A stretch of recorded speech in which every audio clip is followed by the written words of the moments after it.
So hey hello viewers once again welcome back to engineering బాధితులు. మరి ఈ వీడియోలో మనమైతే ఆల్రెడీ లాస్ట్ వీడియోలో అర్థమెటిక్ ఆపరేటర్స్ గురించి అయితే తెలుసుకున్నాం. సో ఈ వీడియోలో మనం రిలేషనల్ ఆపరేటర్స్ గురించి అయితే తెలుసుకోబోతున్నాం అనమాట. సో రిలేషనల్ ఆపరేటర్స్ అనేవి మనకి బేసిక్గా 6 టైప్స్ ఉన్నాయి. సో 6 టైప్స్ ఏంటంటే, ఫస్ట్ వన్ మనం చూసుకుంటే ఈక్వల్ టు. సో మనం సి ప్రోగ్రామింగ్లో ఈక్వల్ టుని సింగిల్ ఈక్వల్ టు కింద రాయమన్నమాట. సో డబుల్ ఈక్వల్ టు కింద రాస్తాం. సో ఇదేం చేస్తుందంటే, it compares the LHS value, అంటే లెఫ్ట్ హ్యాండ్ సైడ్ వాల్యూ ఏదైతే ఉందో అది ఆర్హెచ్ఎస్ అంటే రైట్ హ్యాండ్ సైడ్ వాల్యూకి ఈక్వల్ అవుతుందా అవ్వదా అనేది అయితే చెక్ చేస్తుంది. అండ్ ట్రూ అయితే 1 అని రిటర్న్ చేస్తుంది, లేదంటే 0 అని రిటర్న్ చేస్తుంది. అదే మీకు తెలిసిందే కదా, మనకేంటంటే 1 అంటే ట్రూ అనమాట, 0 అంటే ఫాల్స్. వీటిని ఏమంటాం? బైనరీ డిజిట్స్ అంటాం. ఓకేనా? మనకి రిలేషనల్ ఆపరేటర్స్లో ఫస్ట్ వన్ వచ్చేసి డబుల్ ఈక్వల్ టు, సో అదే ఈక్వల్ టు అంటాం. అండ్ సెకండ్ వన్ మనం చూసుకుంటే నాట్ ఈక్వల్ టు. సో ఈ ఎక్స్క్లమేటరీ మార్క్ ఏదైతే ఉందో దీని మీనింగ్ ఏంటంటే రివర్స్ అని అర్థం. సో మనం ఈ సింబల్ని నాట్ ఈక్వల్ టు అంటాం, అంటే ఆర్హెచ్ఎస్ అనేది నాట్ ఈక్వల్ టు ఎల్హెచ్ఎస్ అనమాట. ఓకేనా?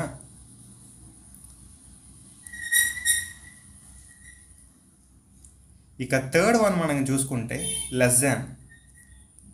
లెస్ దాన్ మీకు చిన్నప్పటి నుంచి తెలిసిందే భయ్య. అండ్ అదేవిధంగా fourth one greater than.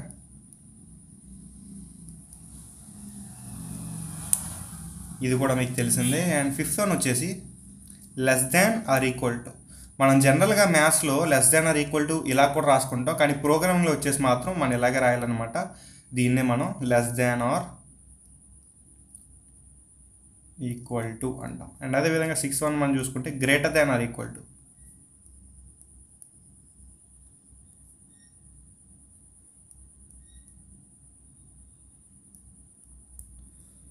So ఇది భయ్యా మనకి రిలేషనల్ ఆపరేటర్స్ అయితే. వీటి తర్వాత మనం the most important logical operators గురించి అయితే చూద్దాం.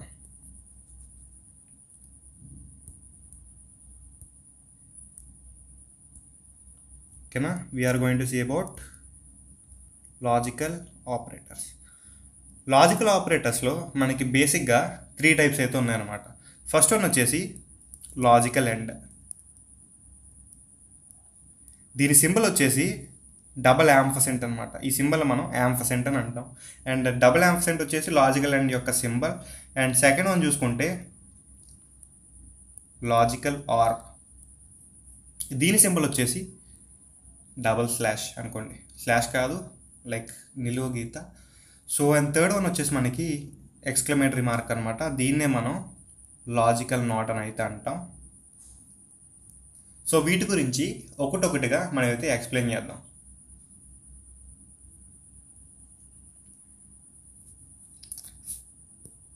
ఫస్ట్ వన్ చూసుకుంటే logical and, double ampersand. So దీని ఆపరేషన్ ఏంటంటే checks the condition and returns true when all the conditions are true, otherwise return false. So దీని ట్రూత్ టేబుల్ అనేది మనం ఒకసారి డ్రా చేసుకోవాలి భయ్యా. సో ఏ అనేది ఒక కేసు అయితే అండ్ బి అనేది ఒక కేసు అయితే లాస్ట్కి మనకి వచ్చే సొల్యూషన్ ఏంటి అనే దాన్ని బట్టి ఉంటుందన్నమాట. మనకి ఇక్కడ కండిషన్ ఏంటంటే లాజికల్ ఎండ్కి both conditions are true, then only true. ఓకేనా? ఇప్పుడు ఫస్ట్ వన్ ట్రూ అనుకోండి, సెకండ్ వన్ కూడా true, false, false, true, false, true, false. Both conditions true అయితే మాత్రమే మనకి చివరి వచ్చే సొల్యూషన్ లేదా ఏదైతే మన ప్రోగ్రామ్ మనకి రిటర్న్ చేస్తుందో, ఏ వాల్యూనైతే మనకి రిటర్న్ చేస్తుందో ఆ వాల్యూ అనేది ట్రూ అవుద్ది. సో బోత్ కండిషన్స్ ట్రూ ఎక్కడ అయ్యాయి? ఫస్ట్ కేసులో మాత్రం అయ్యాయి, మిగతా అన్నీ కూడా ఫాల్స్ అనమాట. అండ్ సెకండ్ వన్ వచ్చేసి logical or. And logical or యొక్క ట్రూత్ టేబుల్ మనం మాట్లాడుకుంటే condition A, condition B, solution. As it is మనకు తెలిసినట్టు inputs true false true false. So దీని ఆపరేషన్ ఏంటంటే checks the conditions and return false only when all the conditions are false, otherwise returns true. So ఎప్పుడైతే all conditions false అవుతాయో only then it returns false. So both false అయిన case ఏది ఉంది, లాస్ట్ది. So అప్పుడు మాత్రమే ఇది falls అనేది వస్తుంది. మిగిలిన అన్ని కండిషన్లో కూడా ట్రూ అనమాట. ఇది మనకి లాజికల్ ఆర్ యొక్క ట్రూత్ టేబుల్ అండ్ ఆపరేషన్ అని అయితే చెప్పుకోవచ్చు. అండ్ లాస్ట్గా మనకి లాజికల్ నాట్.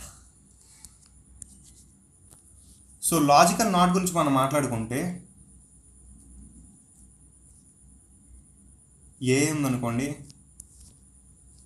మనకి సొల్యూషన్ ఏదైతే ఉందో అది ఏ బార్ అవద్దు అనమాట. ఫర్ సపోజ్ ఏ అనేది ట్రూ ఉంటే మనకు సొల్యూషన్ వచ్చేసి ఫాల్స్ అవుద్ది, ఏ అనేది ఫాల్స్ ఉంటే మనకు సొల్యూషన్ వచ్చేసి ట్రూ అవుద్ది. So this is the logic of logical not. So సింపుల్గా చెప్పాలంటే it will revert the input ఏదైతే ఉందో దానికి రివర్స్ అనేది మనకి అవుట్పుట్ అయితే ఉంటుంది లేదా జనరేట్ అవుద్ది. So this is the end of the section. And next సెషన్లో వచ్చేసి మనం కండిషనల్ ఆర్ టెర్నరీ ఆపరేటర్ గురించి అయితే నేర్చుకుందాం.